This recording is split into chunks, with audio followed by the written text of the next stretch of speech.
Scotty Sanders here. In this video, I want to share with you how to avoid hiring mistakes. And all of us, if we've been through hiring people and mistakes made, we know how painful that can be. I really believe it's one of the most important responsibilities of a leader is really to hire the best team members, not only for that individual, not only for the organization, but also for the other team members. Nothing to me is more agonizing for me than making the wrong hire. Out of approximately, I'm gonna say 55 people that I've hired, and I do keep track of that in the last 30 years, that I was really kind of the direct person responsible for making that decision. Maybe they didn't directly report to me, but I had a strong say. 7 of those would fall in the category of what I would say is a bad hire. And I know each one of those very intimately, it was a lot of pain involved. I take hiring very seriously. So for each one of those, I would do something I would call an autopsy to really uncover, what did I miss? What could I have asked differently? How could I have learned more about that person and how they would fit in with the organization?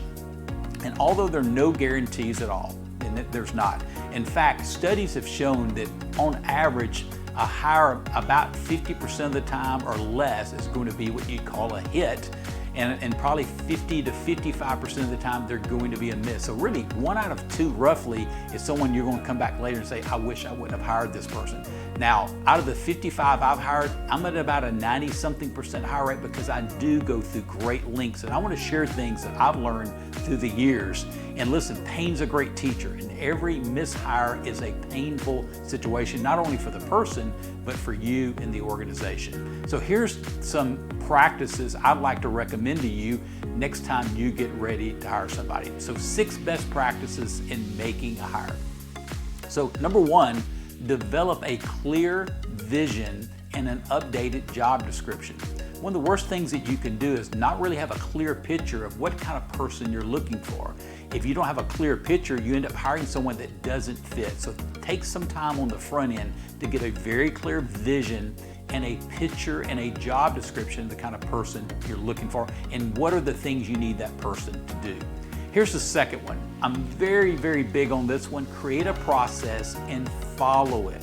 The process needs to be thought out. A lot of times when I'm hiring someone, especially a high-level executive leader, there could be 15 steps in this process before a final hire is made. So it can be a little tedious. And I just say to you, don't cut corners. Don't shortcut that. Follow the process that you agreed to start out with. And then number 3, involve multiple people in the interview process. You want to get other eyes on this person. You want to have other people ask questions because they may see some things that you may miss and get their perspective. And then here's a 4th one. I'm big on this. Use a personality assessment. Now, there are a lot of good assessments out there. My personal preference is the cultural index. Let me say it again, culture index. I don't know if you saw the movie Moneyball that came out years ago.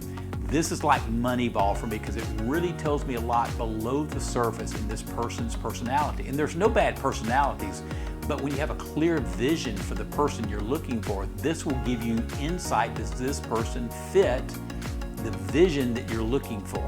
So it's a helpful tool. It's not the only thing. Here's the 5th practice.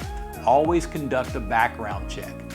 Do your due diligence, do your reference checks, your background check. I even do a credit report because in that credit report, it will tell you some things about their discipline, how they handle money, and are they a responsible person in that regard. And then number 6, and this is the last one, call references. I kind of included that on the background, but call references listed on the resume, but at least one that is not on the resume. So when you're checking on a reference, you may ask them, well, hey, who else is Bill worked with before? You may find another good reference. Well, actually, Bill was a supervisor before I got here, kind of thing. So you may ask the references you're calling to give you an additional reference that you can check out. So again, no guarantees when hiring people, but these 6 practices will mitigate hiring mistakes. I can almost guarantee you that. Well, listen, if you enjoyed this video and other videos on leadership and management, make sure you subscribe to my YouTube channel, and that will give you access to all the new videos that are coming out. Well, listen, until next time, live well and lead well.